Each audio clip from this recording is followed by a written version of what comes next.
This podcast is brought to you by the Mice Pod. Mice Pod at micechat.com and micepod.com. Micechat.com.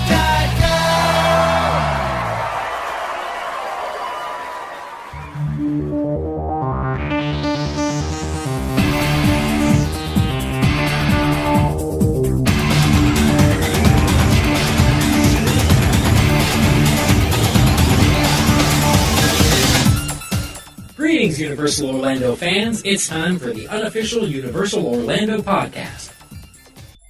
Hello and welcome to episode 2 of the 100% unofficial Universal Orlando podcast. I'm your host Lee, and with me, as always, the Princess Fiona to my Shrek, Tracy. Right, hello. I don't know what to say to that one. Just a bit of housekeeping before we get on with the show. First episode seems to have gone down really well. Yeah, Tracy, we had some good feedback. We have, yes. Yeah, quite a few listens. People have come back with some positive comments, so it's give us a bit of incentive to go on and carry it on forward. A few ideas for future shows. So yeah, that's pretty much it. Right, let's get on with the show.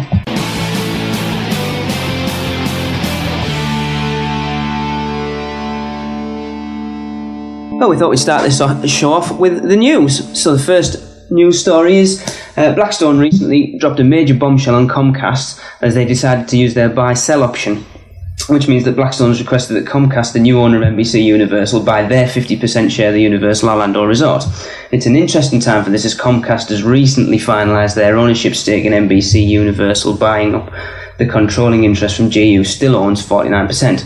Now, Blackstone only paid Rancor $275 million for it back in 2000 for their half of the Universal Orlando, and with a huge success in the parks in the last year or so, it's said to be worth between $2.3 billion and $3.1 billion, so quite a lot more than they paid for it.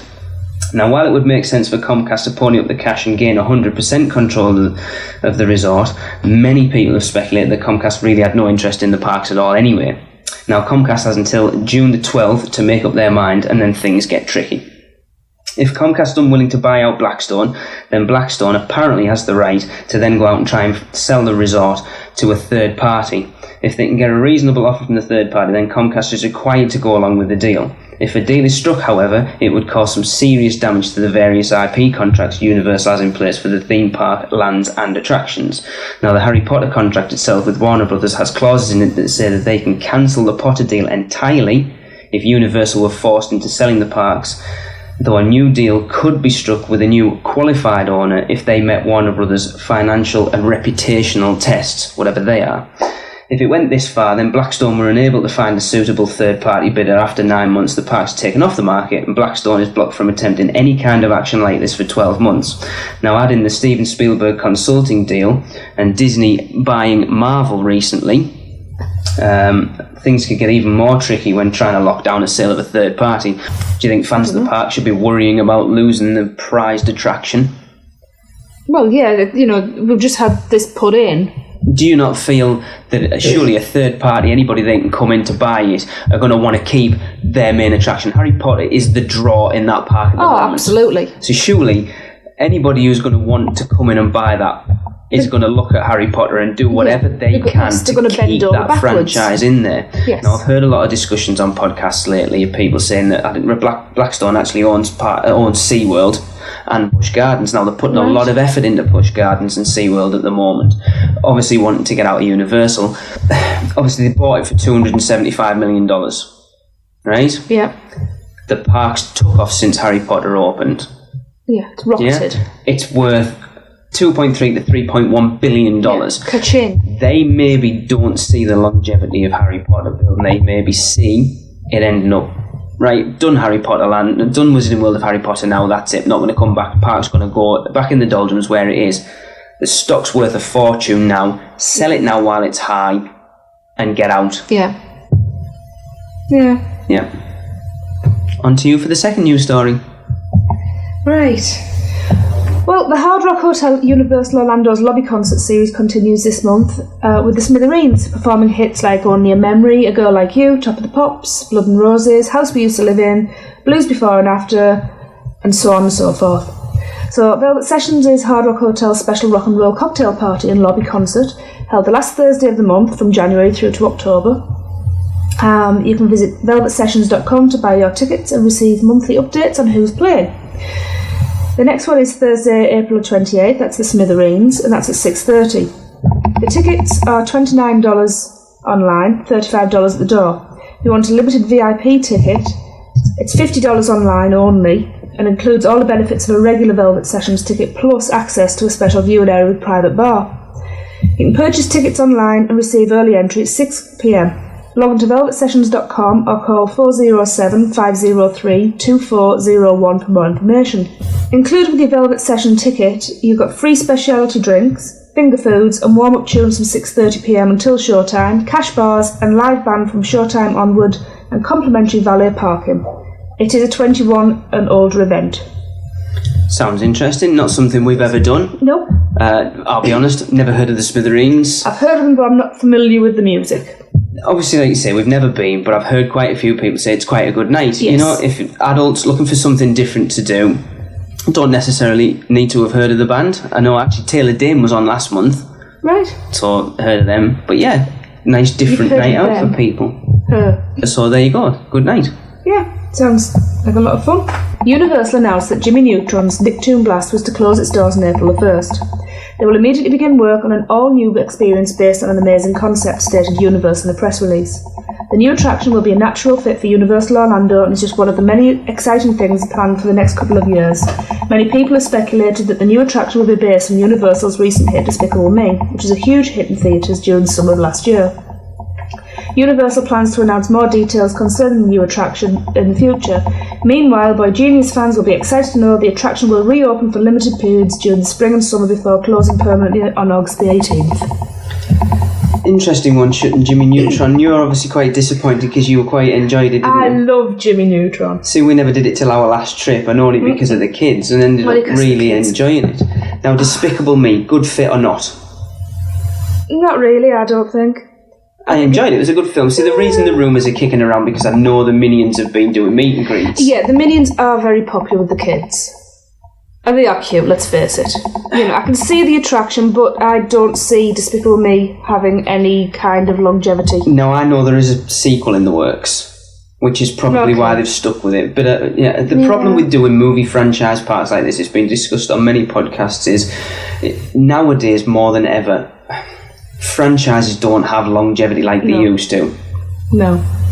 I mean, I understand with the Jimmy Neutron ride, you've got Rugrats and all of those that are rarely seen on the TV anymore, so they're no longer current and relevant.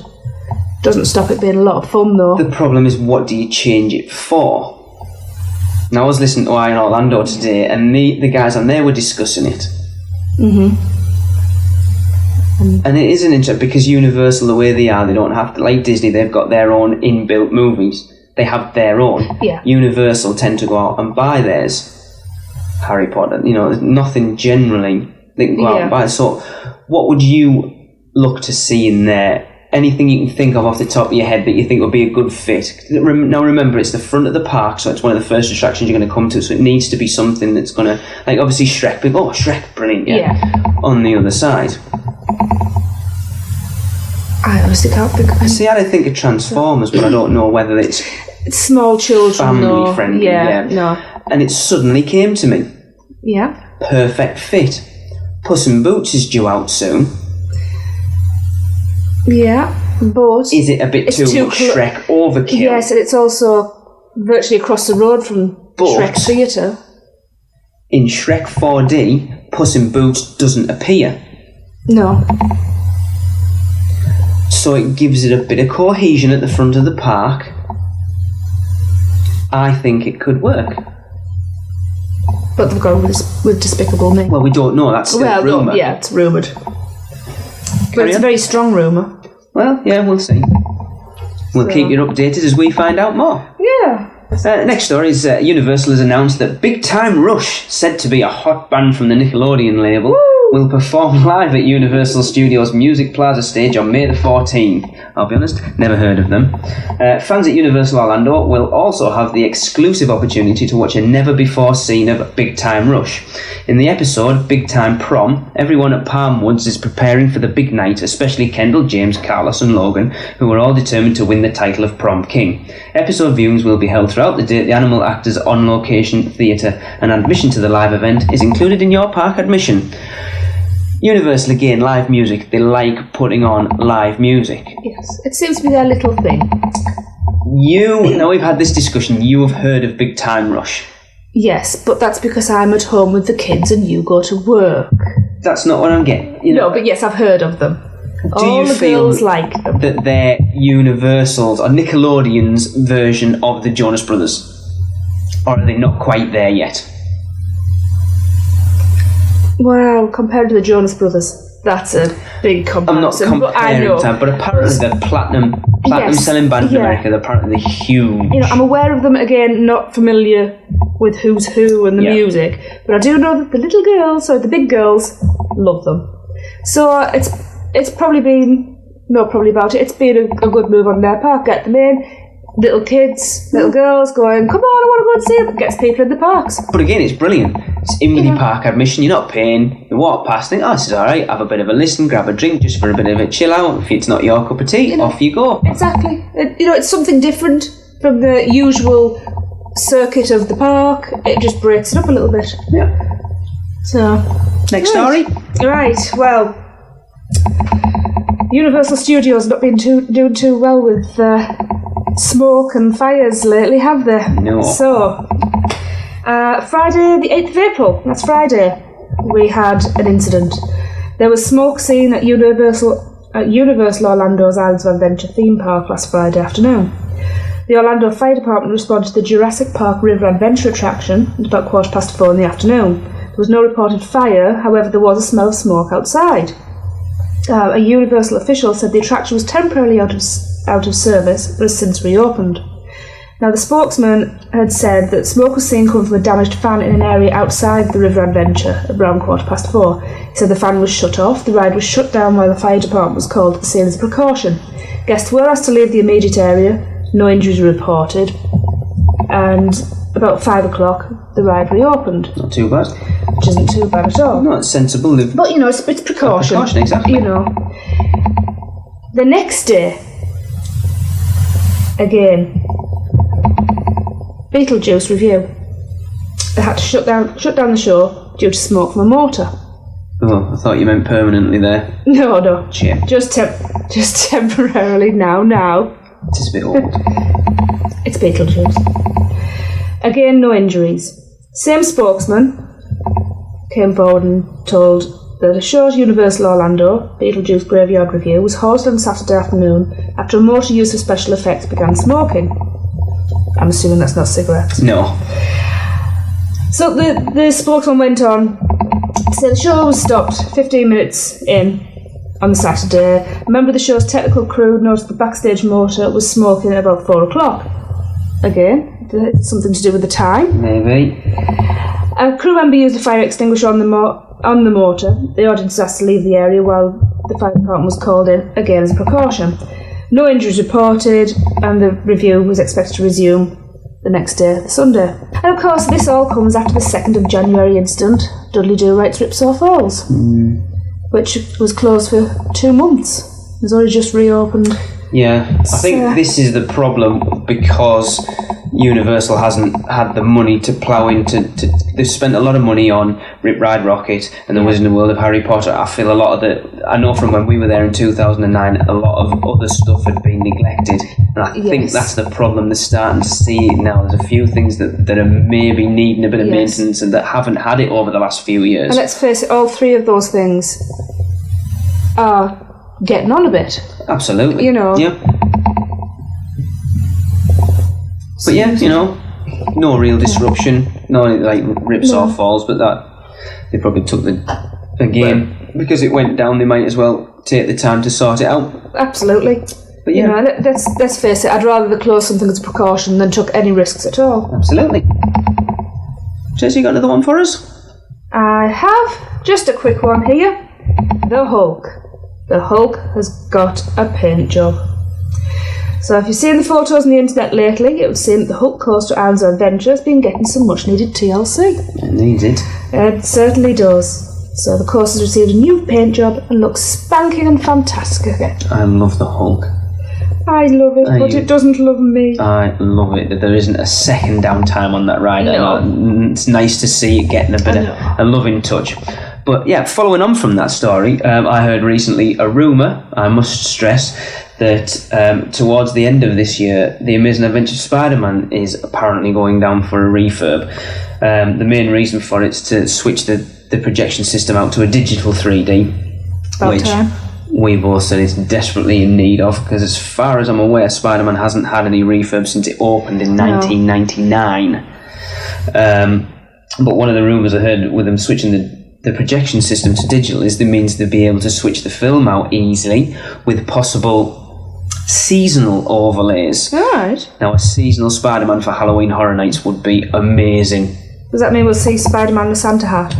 Possibly. Or the Grinch in the Spider-Man. Yeah, it could work. Who knows? The Grinch. I like it. But as I said... So the Hobgoblin. Yeah. It's strictly a rumour at this point, but where I heard it said it was a reliable source. So there you go. That'll do it for the news. So for the first segment of the podcast, we decided, with it coming up to summer, the park's getting busy, we'd help people around the parks and we'd discuss the Express Pass. So Tracy, Universal Express Pass, obviously everybody's heard of Disney Fast Pass. How does Fast Pass work? Well, you go to the attraction, you go up to the machines at the attraction, stick your ticket in, choose your allotted time to come back, and out pops your ticket and a ticket telling you when you can come back that you hand over to the cast member when you come back at that time. And getting a shorter line. And getting a shorter line, yes. Yeah, exactly. Now, Universal Express Pass Plus is nothing like that. No. Now, it used to be, as you remember the twice we've been before, it was the same thing. You'd go and you put your little ticket in, you get your hours window. Now, unlike Disney, where you can't get a new Fast Pass until 2 hours after you get your original one, or your window opens, whichever happens first. Universals, as we found out on our last trip, you can just go and get as many as you want. Absolutely. Which is why by 10 o'clock we ended up with about a dozen. Yep. Right? So whether that's part of the reason they got rid of it and brought in the Express Pass Plus, who knows? Probably a money-making thing, probably a bit of that as well, because let's be honest, most of the Fast Passes, most of the Express Passes were gone by about 11 o'clock for that reason. Absolutely. So we're going to discuss what options you've got now. So unlike Disney, where you've only got the one Fast Pass, with Express Pass Plus you've got quite a lot of different options. So we're going to discuss the basic options first. So it starts off with, what have we got, Trace? You've got a 1 day, 1 park pass that's either Universal or Islands of Adventure. Yep. Or a 2 park pass for 1 day. So yeah, how this works is it's a one-shot deal per ride. There's a list of rides that the Express Pass is good for. You get to use your Express Pass once per ride. The tickets are date specific, so the price depends on what Universal deem that day to be, and it's not just a case of off-peak, on-peak, a standard. There's lots of different ones. If you look, for example, the 1 park 1 day Express Pass for Islands of Adventure, it starts at $19.99, then $25.99, $39.99, $49.99, $59.99, or on a proper peak day, $79.99, which is expensive. Yeah.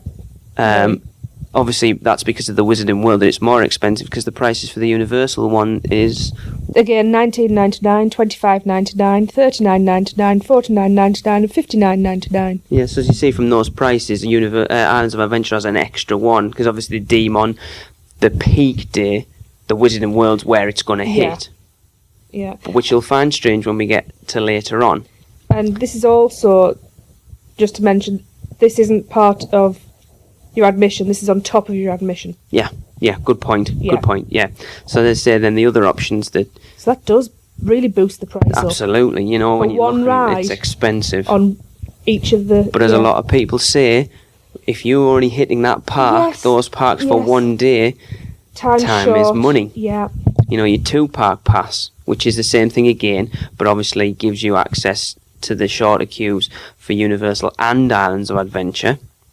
and that's starts at $25.99, then $31.99, $45.99, $55.99, $69.99, and then on a top day, $89.99. So you think that 2-park 1-day pass for a family of 4, and that's the same price for child or adult? Yep. You're looking at what, $360 for a family of 4? Wow. Is a lot of money when Disney are doing it down the road for free. Yeah. On top of admission. Right.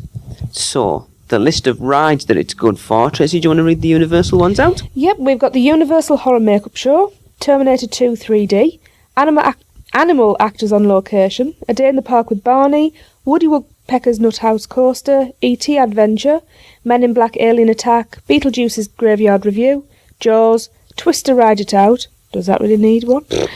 Revenge of the Mummy, Shrek 4D, Disaster, a major motion picture ride starring you, and The Simpsons ride. I also noticed that Rip Ride Rocket's very absent yes. from that, yes. I hadn't noticed that. So the ride with the biggest queues doesn't have front line access. No. And the rides for Universal Islands of Adventure, the Cat in the Hat, One Fish, Two Fish, Red Fish, Blue Fish, the Carousel, Poseidon's Fury, the 8th Voyage of Sinbad. I quite like that, but most people would say, why has that got front of the line access? Dragon Challenge, Jurassic Park River Adventure, Dudley Do-Right's Ripsaw Falls, Popeye and Bluto's Bilge-Rat Barges, The Amazing Adventures of Spider-Man, Doctor Doom's Fearfall, Stormforce Acceleratron, The Incredible Hulk, and Flight of the Hippogriff. And again, the rides with possibly the biggest queues in the park, Harry Potter and the Forbidden Journey and the Pteranodon Flyers, are absent from that list.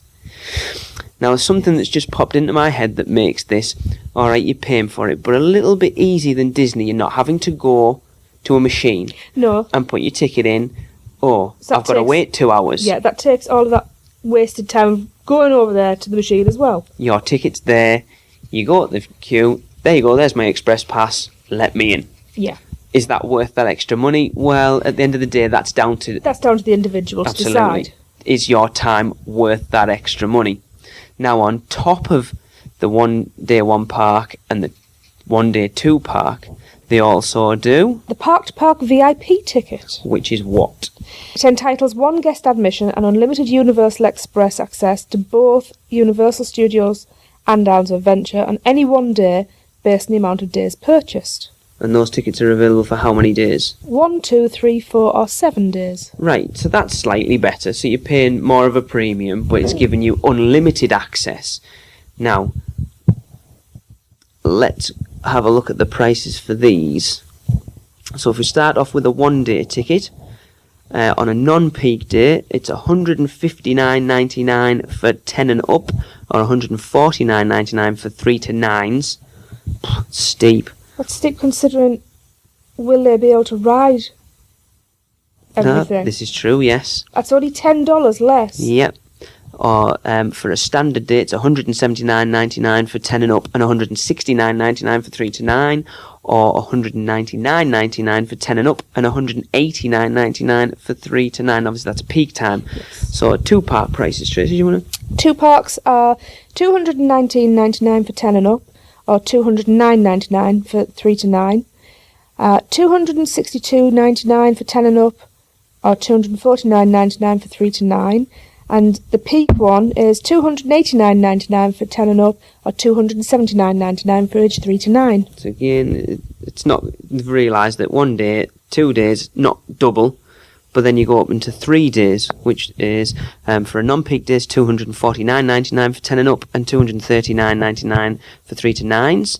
Standard days, $289.99 for 10 and up, and $274.99 for 3 to 9s, and a peak day is $329.99 for 10 and up, and $309.99 for 3 to 9s. And then the 4 day pass, Tracy, do you want to read that? That's $279.99 for 10 and up, $259.99 for 3 to 9.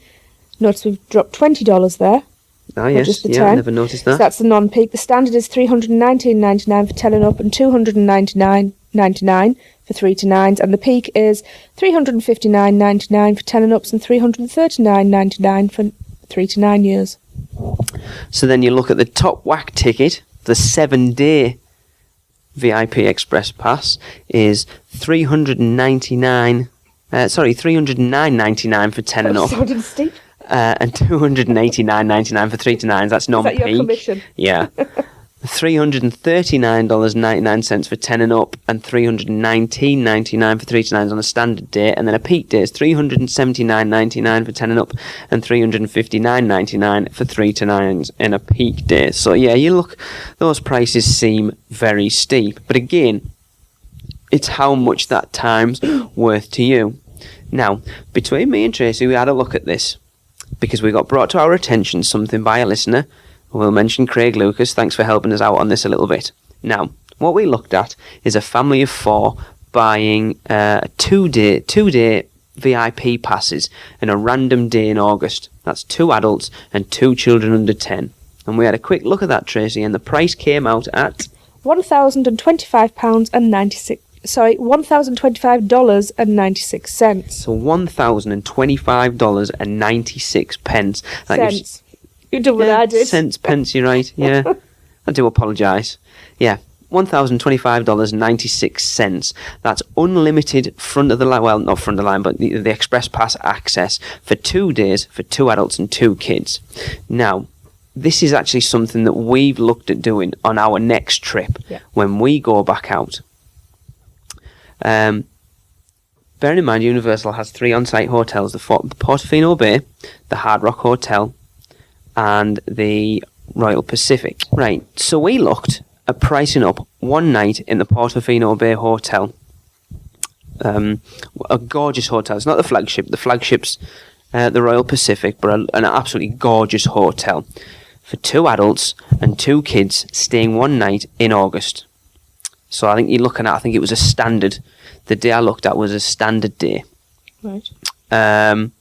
Now, staying in the hotels, you get certain benefits that you get at Disney, package delivery and all that sort of thing. Obviously, the beauty of only being a shortboard ride away from the park, so not having to drive back to your hotel and stuff. But what you also get for that is front-of-the-line access with your room key.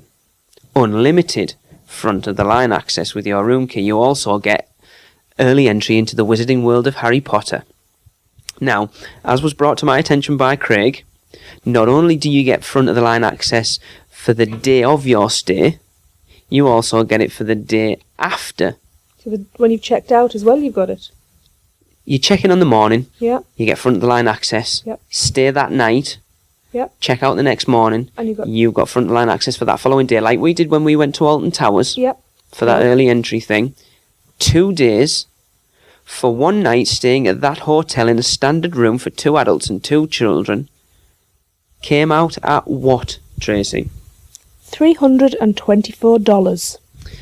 $324 for all the benefits you get from the 2-day VIP Express Pass, plus a lovely night in a fantastic hotel. Now, I'm sure a lot of people probably done it. We've done it. You look at the prices for the Universal hotels and go, $324 a night. It's like £200 a night. It's ridiculous when you compare it to what you're getting for that benefit. Absolutely, it's a no-brainer. It is an absolute no-brainer. So there you go. There's an option. Not unnecessarily go, oh, the park's going to be dead busy. That's £700 saving. Dollars. Yeah. $700 saving, and you're getting a night in a hotel, which means if you're staying down nice hotel, Kissimmee or anywhere down near Disney and you're coming up for the day, you know, having to trawl back to your hotel, yeah, you can just go on there, take advantage of City Walk. If you like to have a drink, you can go to City Walk, have a meal, have a drink. It'd be nice to have the option of walking around City Walk on the night and not knowing we have that drive back to our little tacky motel like we normally stay at, and no, we're going back to a nice hotel. Yeah, it's for a change. Definitely something we've considered on our next trip. So there you go. I hope that helps people beat the crowds when they go to Universal. You know, I'm a northerner, so when it comes down to it, really, if I don't have to spend the money, I won't. But we generally spend more than 1 day at Universal anyway. Normally we spend, 4 days, Tracy? Yeah, we usually plan for 4, don't we? Yeah, I would like more, but yes, 4. Yeah. So, but it's up to you. If you're going for that 1 day and that money's worth it, then yeah, it could be worth staying in the hotel. Definitely worth an option. So, absolutely. I hope that helps everyone. Thank you very much, Tracy, for joining me in that. You're welcome. And that's it. Just as a side note, the restrictions on the Express Passes are the date selection is required before entering ticket quantity. There are only a limited number of passes available for sale for each date. The limit is 8 tickets per transaction. Your ticket may not be copied, transferred or resold. The tickets are non-refundable. Parking is not included, and also applicable sales tax will be added to all ticket products.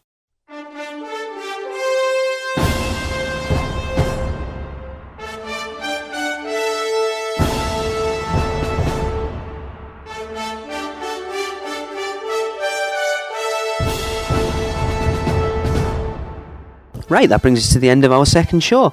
I hope you all enjoyed it. We're just going to finish off with a few little bits and bobs. We've actually got our first listener email. It comes from Caroline Gray. She's got a question for us. She's Kaz Gray 13 on Discot, and Tracy's going to read that out for us.